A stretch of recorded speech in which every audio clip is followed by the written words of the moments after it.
poussé ma fanatique na ngai balaki trop Weranson na Koffi Olomide en fait parce que team na Paris ba marché na Paris ba poussé ba Facebook ba me belé bongi mo na quartier ba minonine.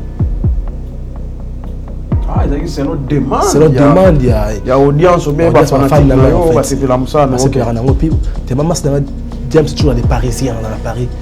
Hier la idée on a que mon quartier faut yemba Weranson pour une rama chantal. OK. Et puis voilà, et puis on arrive dans ngai et on va merci à les rois de la forêt parce que les rois de la forêt a beaucoup a ma page naïe partout à soutenir ngai ça a ma plaisir, c'est une émotion. La fan n'a pas les boula monaka de la forêt partager bord ngai. On a un plaisir moi aussi c'est un moment dans mon thème était vieux vraiment emporté dans mon thème. T'as la vie à fouler à Abatu. Il les rois de la forêt. Après c'est un score macam. Mystique. 2022, normalement, alhamdulillah. 2022, il y a moto qui nous doki à la carte. Ah bon? Nous doki. Alors, ma besoin. Alors, ma besoin. Merci encore à toi, Patrick Mandika. Bon, tout le monde est dans mon quartier. Bakende sur mon quartier TV. Au s'abonner tellement belé sur mon quartier TV. On a YouTube, chaîne YouTube, mon quartier TV. Et Facebook nangai ami de mon quartier et belé ba bien déjà Instagram nangai mon quartier et page nangai officielle Facebook ami de mon quartier voilà sur vous s'abonner tellement belé vous avez information nangai le retour na salaka bon mon donc vous c'est pas vraiment on a Londres ce qui to sengyo featuring vous préférez banana et puis na Kinshasa vous banana Londres vraiment tourner page pardon. Ah papa, mon toqué n'a bien, je crois que moi la polémique. Mais c'est vérité Londres tourner page. Donc ma grand artiste va na mboko yo mona no bango. Papa, on est dans ngai conviction ngai. Londres tourner page. Parce que mboko est là là. Ah papa, ils ont comment tout en vérité. Donc ils ont bien, je crois au baby ça. Ils ya kolala. Pas de bon travail était. Pas de bon travail était. Musique exatée. La musique est koufa et lala. Artiste monsieur en Angleterre, ils ont musique est koufa et lala papa. Musique est koufa et lala. Wana ngai avec koufa et lala. Musique exatée na donc koufa et koufa. À part quand mon quartier na acoustique et télémis mokili. C'est tout. Trésor HD mon quartier de London City. Faut te préciser pour ça rentrer outil Paris. Non. Tu es basé papa. Le bac est habité. On va dans le ministère à Londres. Tu es basé à papa. Dans le ministère à Kin. Vous êtes résident où? Bon, ça, la résidence dans les Arabes. On a partout, dans la France, dans Londres, mais là, basé à Londres. Dans le ministère à Londres, il y a un côté rare. Tu vas au salaire. Il y a un ministère à Congo. Tu as un ministère à Londres. Et bien, il y a les musiciens Kabangi. Les maris de nuit. Dans le ministère à Londres. Dans le ministère à Congo. Dans le côté. Nous vendons dans le Congo, tu es trésor. Dans le côté, dans international. Mais tu habites ici en Angleterre. Non. Vrai ou faux? J'habite à Kao. Papa, question simple. Papa. Au vent d'Angleterre, précisément à Londres. Vrai ou faux? Non, faux. Dans le ministère à Londres. One is a rare, but bossa de belé. Parce que dans le ministère à Londres, dans le ministère, il y a Afrique Mobimba. Il y a mis mon quartier. Mais au vent d'Afrique Mobimba, c'est ça le problème, mon quartier. En tant qu'artiste et musicien, il faut se baser quelque part. Dans Paris. Tu préfères pas bien mon quartier à Paris? Mon quartier à Paris, c'est bon encore. Parce que Londres, la monnaie, mambo est tambolate. Le babezawa. Là. Mais pour ça. Cimetière est ça. Mais cimetière, on a vu pour la Moussabaton. Si on a eu lieu, on a une acoustique, trésor, moi, quand je chante Weranson, moto, kindoki. Démarche ligne pour ça là. Kusunga pe ba ninga soit disant ba la musique eza okufa na mboko. Yo poko aider moi. Foi belo mo. Mabika musique eza kolala mais tango ma mututé.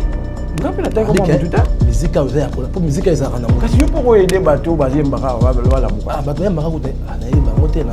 Ata moko. À part na yo mona système moi yemba bien parti à comment parti à nani? Queen Pi batala. Ye wana batala. Parti ya Nzambe. Ye wana ya Nzambe. Donc la seule artiste au monde en Angleterre a un talent, a une idée, il y a un appareil, donc sautez page.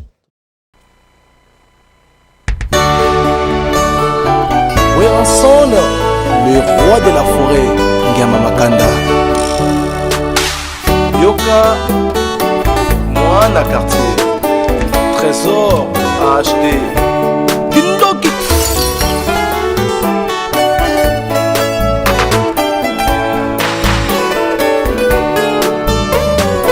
Imbisanga ma Chantal, imbisanga Switzerlandais.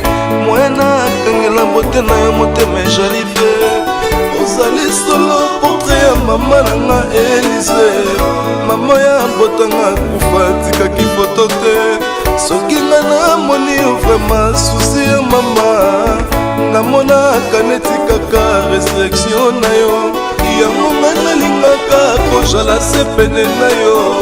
Mpo nazwa affection ya mama. Kasi konyokolonga mingi te. Pardon mon amour. Nzoto nanga bonzenga kasi motema enunga. Zonga lokola exilé asengi refuge. Pesa n'exilé pa na yo.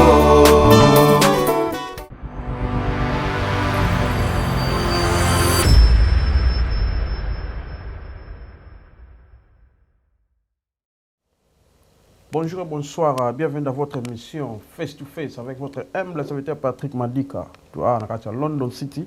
En tout cas, sans plus tarder, vraiment, toujours continuer à souhaiter tout le biso, abonner na biso, tout le biso, happy New Year. Toi, toujours en janvier.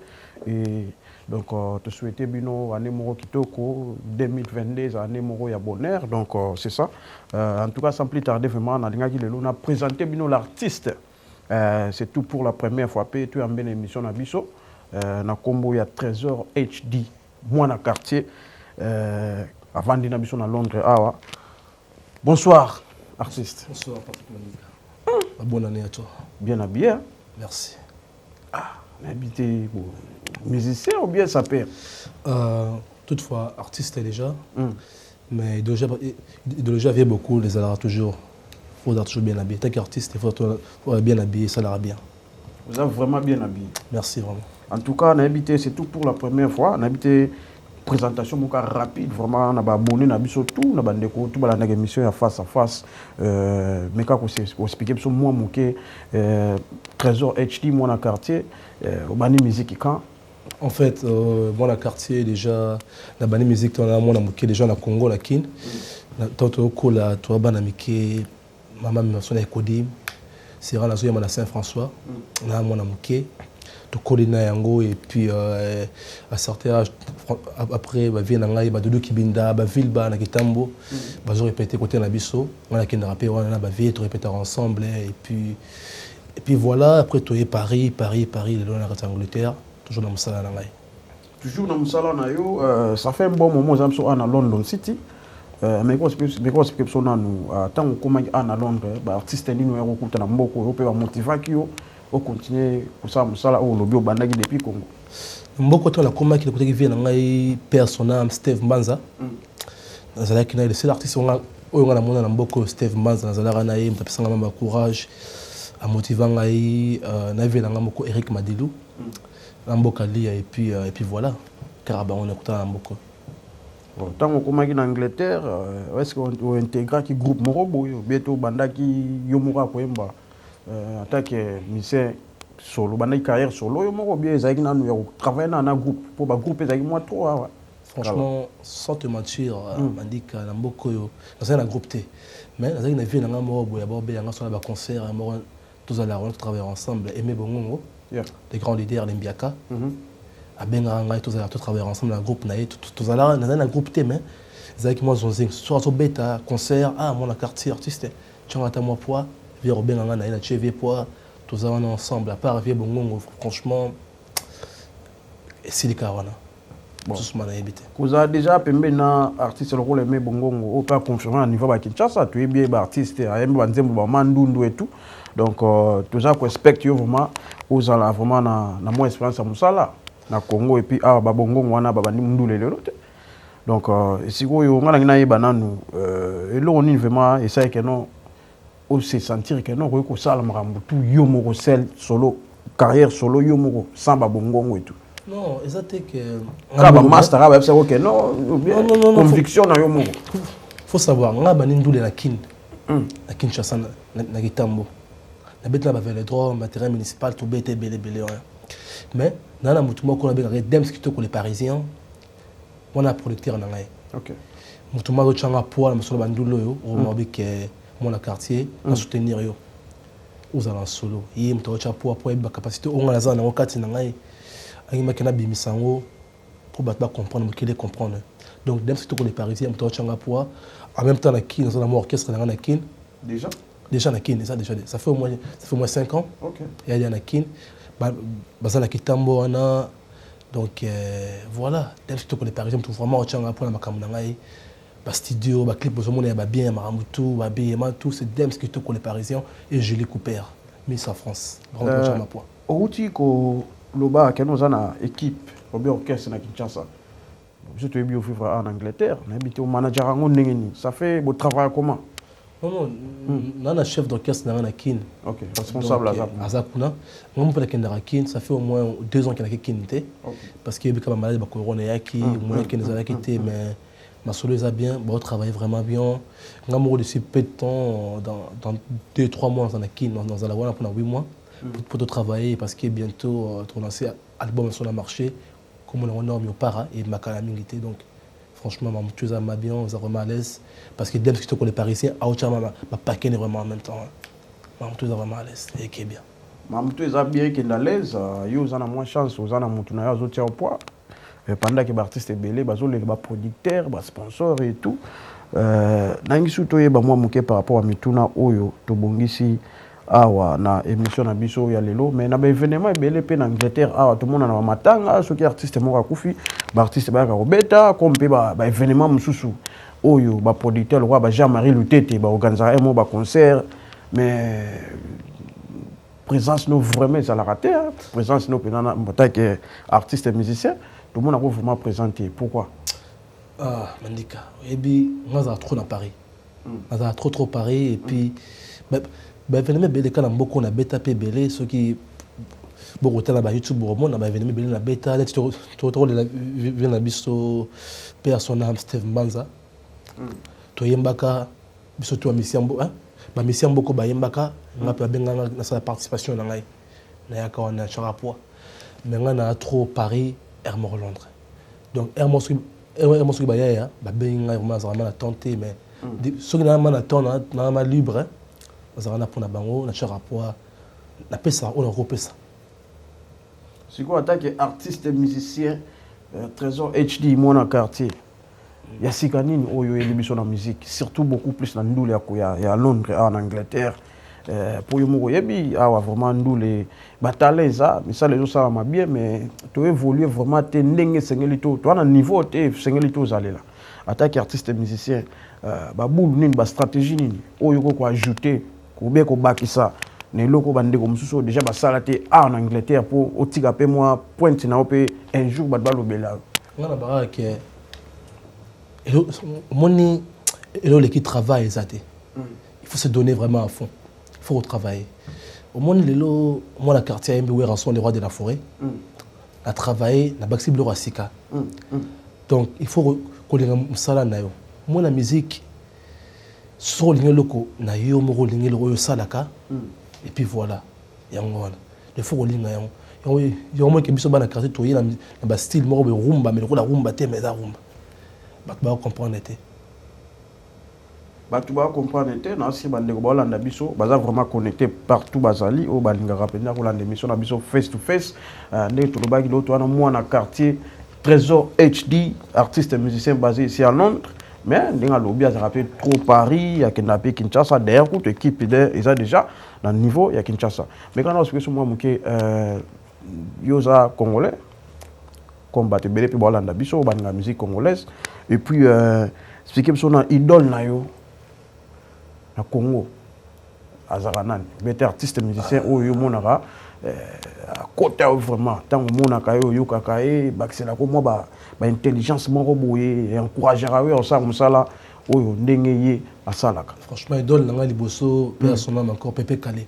OK Pépé Calé a chanté à deuxième voix Adam Mouton a travaillé ming en fait Pépé Calé et puis deuxième idole nanga yazali Véredi Amisi Bayi le canto wana bato bapusanga na sala musique bato na collé na bango na musique na bango na collé na yango to bapusanga ke seul na musicien c'est grâce à bato wana parce que na lingara bango trop na ba rêver bango trop en fait na ba ke on a un jour fa d'avoir ba vieux on arrive à bango na vie na ngai mais na mona pe bango solo la paix à part ka pepe kale na mona été na ba rêver na mona pepe kale wa na idole na ngai to na mona muke na rêver mais ça perd na biso ke moto fort dans le vieux d'abord il y a tellement il y a trop en fait mais kenda mais ba idole na bango na pepe kale et puis Redi Amisi Eve na Weranson le roi de la forêt parce que biso to ba na wenge donc le roi de la forêt encore bango na ba idole na arrive à bango trop na vie na ngai et puis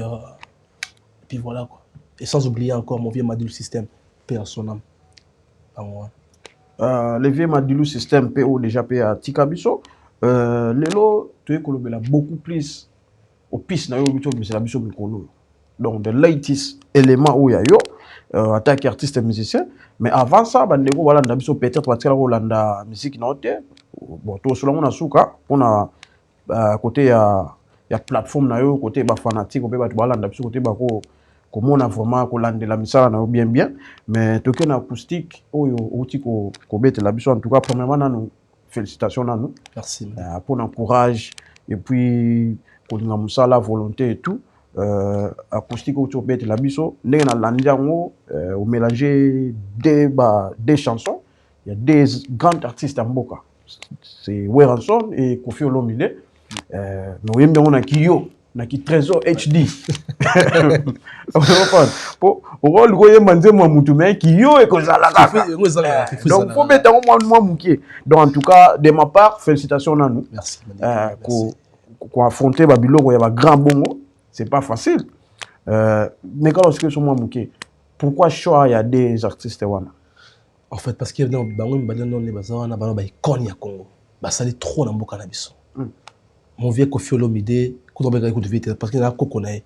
Kofi Olomide a sali tellement trop d'icônes.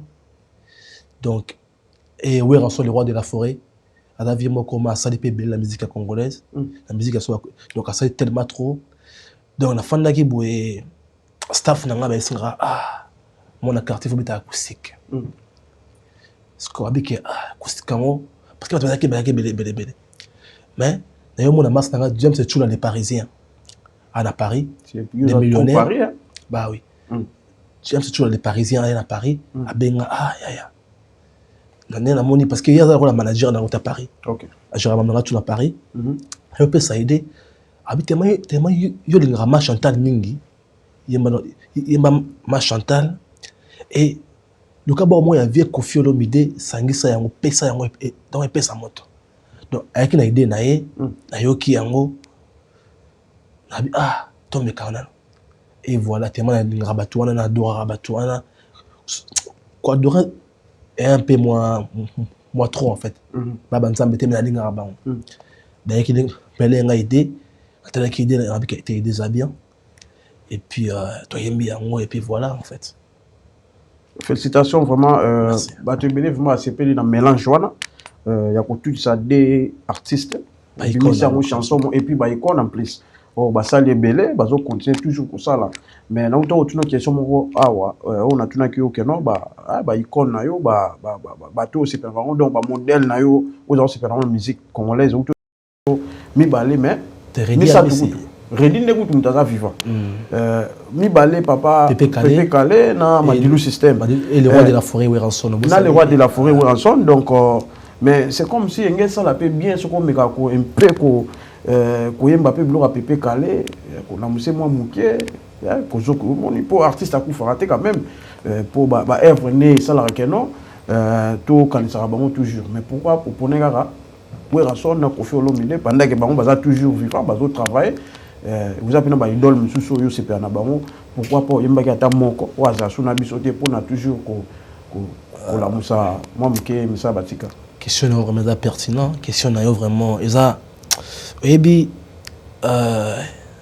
toyemba bango mais acoustique senga na tout à Weranson le roi de la forêt et na Kofi Olomide. OK.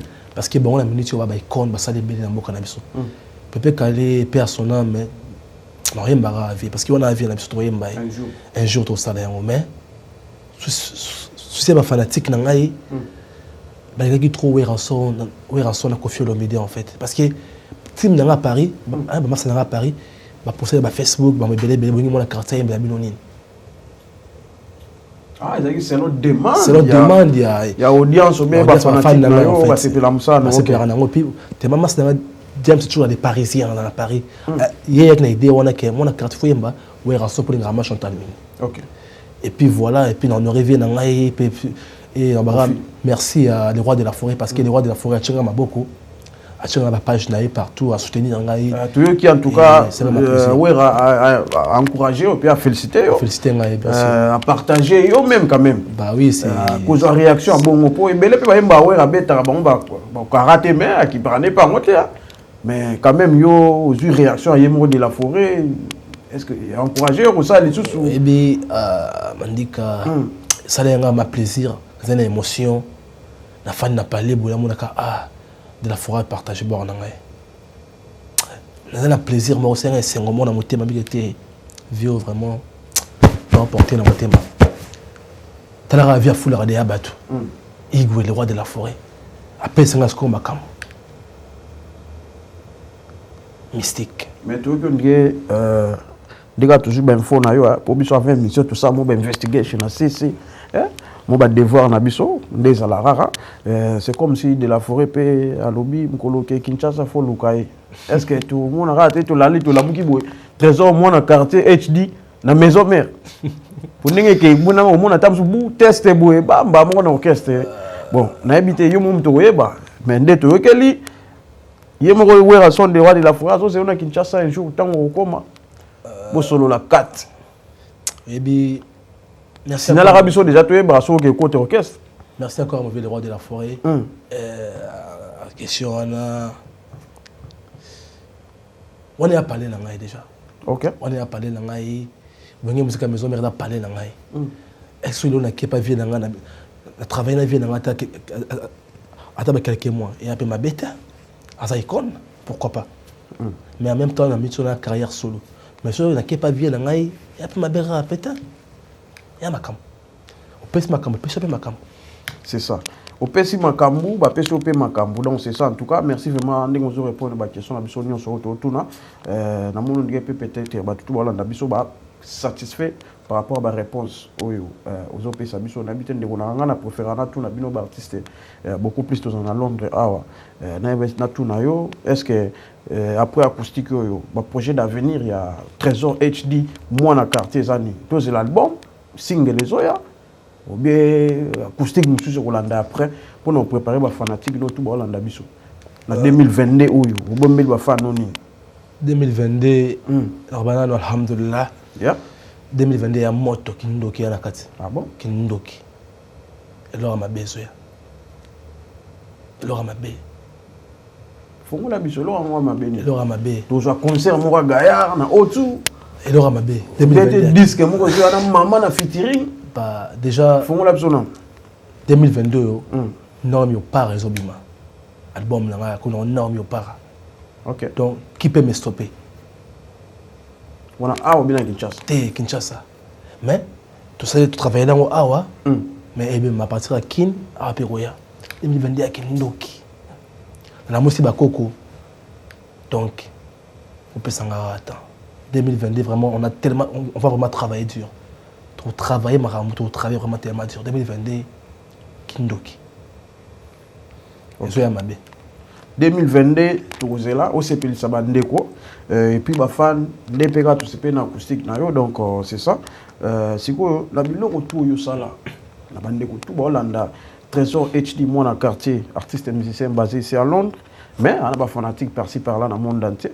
Les lots bande peut-être pour la première fois Hollanda yo, au benga landé là yo pena bien pour mon tout ça talo les lois éviter que nos artistes bande ko embalé loté, ben les ma de bima, ba clip c'est bima, côté ni trouver ko landa biloko na yo plateforme na yo zanini chaîne YouTube na yo Instagram na yo mamno tout pena réseaux sociaux na yo zanini pour na bande ko tout peut-être nga komela yo bien ko so pe aux artistes appeler ça numéro yo kaka mais nga na conservateur mingi ngo benga biso pe numéro na biso eza déjà na bomo na on écran mais quand nous expliquer bandeko tout bala napso na ba fanatique na yo ba o bazan besoin contact na yo ba ko zo yo comment et puis pour na ko landela vraiment misala na yo ba chaîne YouTube na yo ezani ni page na yo et tout.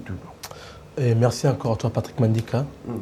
Bon tout balinga moi na quartier ba kende sur moi na quartier TV. Pour s'abonner tellement belé sur moi na quartier TV. On a na YouTube na ngai chaîne na YouTube moi na quartier TV et Facebook na ngai ami de moi na quartier et belé ba yebi yango déjà. Instagram na ngai moi na quartier et page na ngai officielle Facebook ami de moi na quartier. Voilà si vous s'abonnez tellement belé vous avez information na ngai et le retour na salaka bon mon na yango. Donc bon c'est pas là vraiment. Mais bon s'abonner na moi na quartier TV. Chaîne na bino yango on ça plaisir. Bon tout badinga ngai ba Julie Cooper ba vena Alpha Kia na mokozi ya Bandal. Fait Medjo Medina. Bon s'abonner ka kuna moi na quartier TV et vena Frankie encore. Na vena Patrick Ekofo. Donc c'est ça. Na ina tout no mutuna oyo. Ils ont deux questions. Pardon, ils ont bon, il y a une question moko, il y a deux réponses. Ce que comme non, moi dans quartier Trésor HD à ça featuring. Na besoin d'équipe na Kinshasa, peut-être première featuring ils a yona ba musicien non ba déjà na kin. Pour toujours un peu comme si ils appellent featuring pour malgré ba musicien na yo. Na Londres pour Revaka ou banana comme featuring et puis ba artiste émission ba basé na Kinshasa, moi dans quartier. Lelo en 2022. Si on a bien rêvé, ça trop dire. Bon, au préféré ka. Oui, banana na kin. On a Londres, ceux qui to sengyo featuring, au préféré banana et puis na Kinshasa, au banana. Ah, na Londres vraiment tournez page pardon. Ah papa, Monique toké na biso bien, c'est quoi même la polémique. Mais c'est vérité Londres. Tournez page. Donc, les grands artistes, ils ont beaucoup de choses. Papa, on est dans la conviction. Londres, tournez page. Parce que beaucoup de gens là. Ah, papa, Ils ont vraiment. Tout en vérité. Ils ont bien. Ils ont dit au bébé ça. Ils ont là. Pas de bon travail. Pas de bon travail. Musique exacte. Dans beaucoup de musique, il faut là.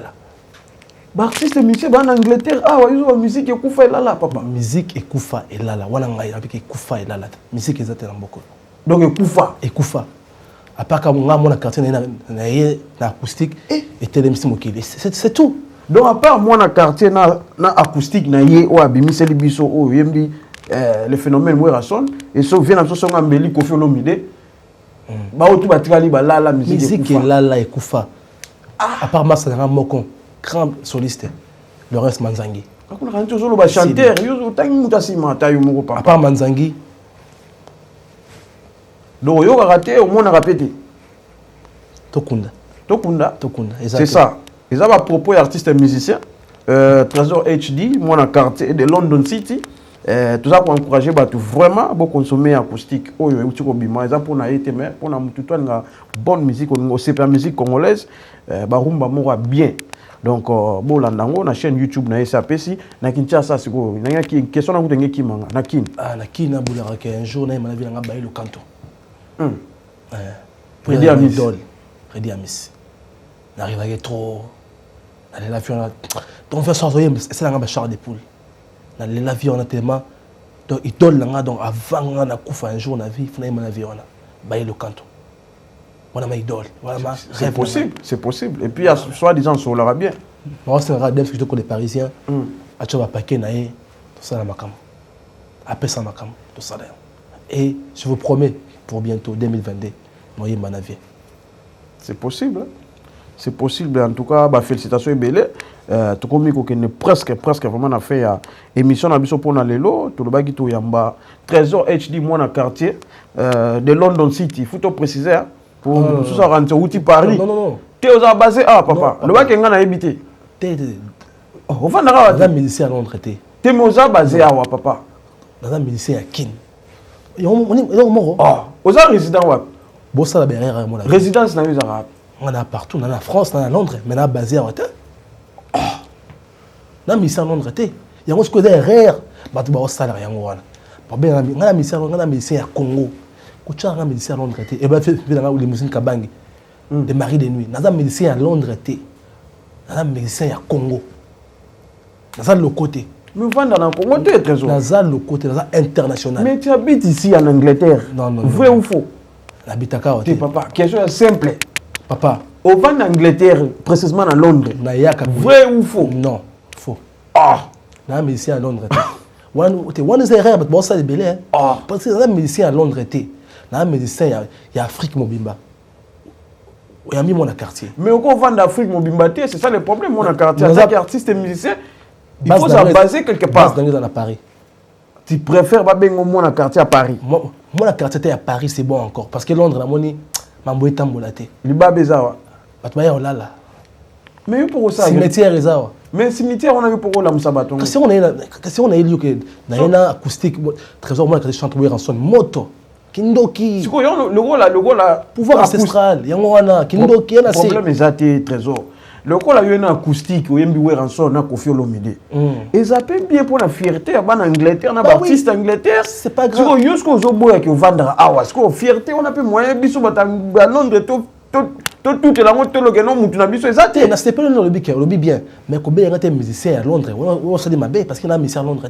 Sauf qu'il y a un musicien à Congo, et je dirais oui. Mais des fois, tu es en Angleterre, on a un musicien à Londres, on a qui te signe là-bas. Dans le lobby, tu as un musicien à Londres.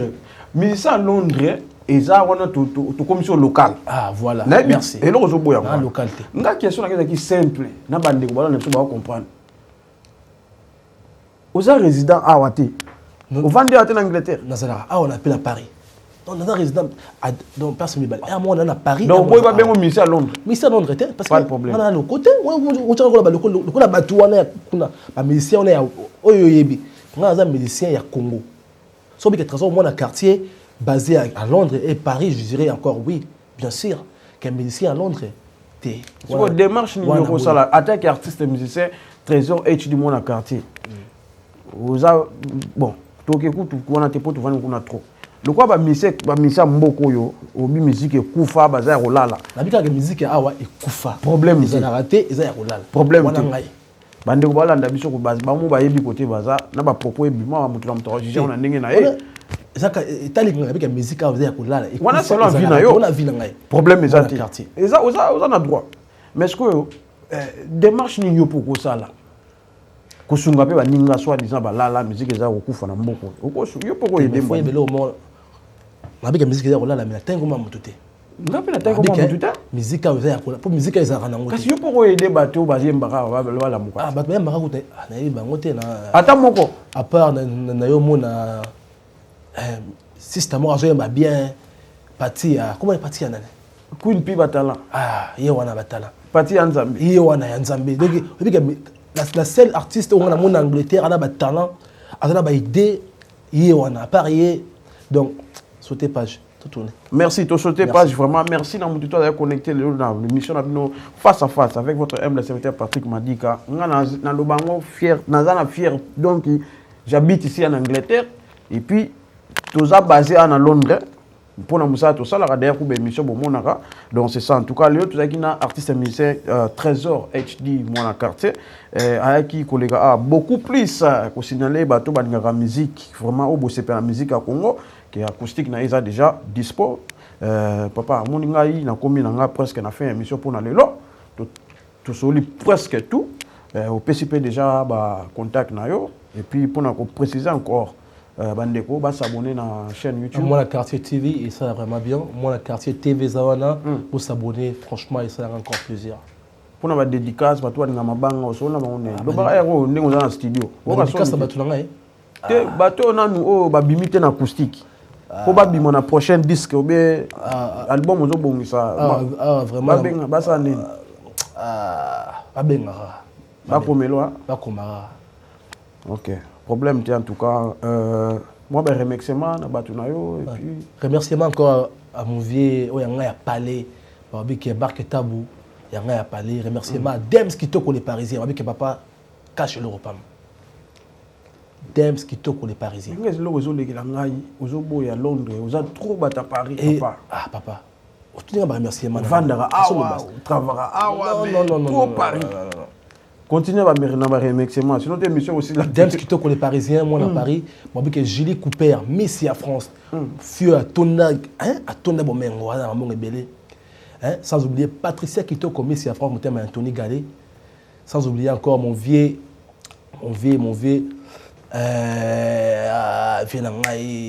Medjo Medina, Moutou Yambongo, Moninga Nayote, Alpha Kiala, Patrick Ekoflakat en Angleterre, avec un millionnaire d'Afrique qui est wana. Patrick Ekoflakat en Angleterre. Et sans oublier encore, Mbokabana, Bana, prêt à pas Moutou Yambongo, au Astimi Masolanga, tout la Kinshasa. Donc, merci Nayope, sans oublier encore, Nabosa Nyote, Stino, Mbote Belé, et tout le quartier, franchement. Mote Nabino, Mabanga Nabino Yangoana, et sans oublier les patrons à Bédachou, on a yembe dans l'album Nangaï, les patrons à Bédachou, Moutou Yambongo, et son excellence, Jean-Tini Ngobila, Vélangaï, franchement, on est ensemble. Sans oublier encore mon vieux Willy Bakonga, la PC Yambote, la Moanaï, Joël Bakonga, Batou Nangaï, Jamaïque, merci Nabango vraiment, et merci encore tout Balingarangaï, donc, et puis, big remerciement encore à Rost Bieki là. Merci pour la soutien envers artistes et Mike, donc Mike Joyce et puis voilà, c'est tout. Hein. Et puis voilà, en tout cas, merci Namoututo d'avoir connecté les lots. Nous avons vraiment fait une mission pour les lots. C'était face à face avec votre humble secrétaire Patrick Madika, de l'autre artiste Trésor HD, moi dans quartier. Beaucoup consommé acoustique, wana eza pour na bino, au la musique. Et que ça là vraiment bien. Donc c'est ça de ma part, de ceux qui ont lelo. Stay in touch till next time. Peace. Mama mia, ponino salinga ko. Anatoka kitoka timamu. Kama ganga tapote. Kokazo kufabina toka nisansa kosa. Anga vali mwego mingae. Koko ya tera.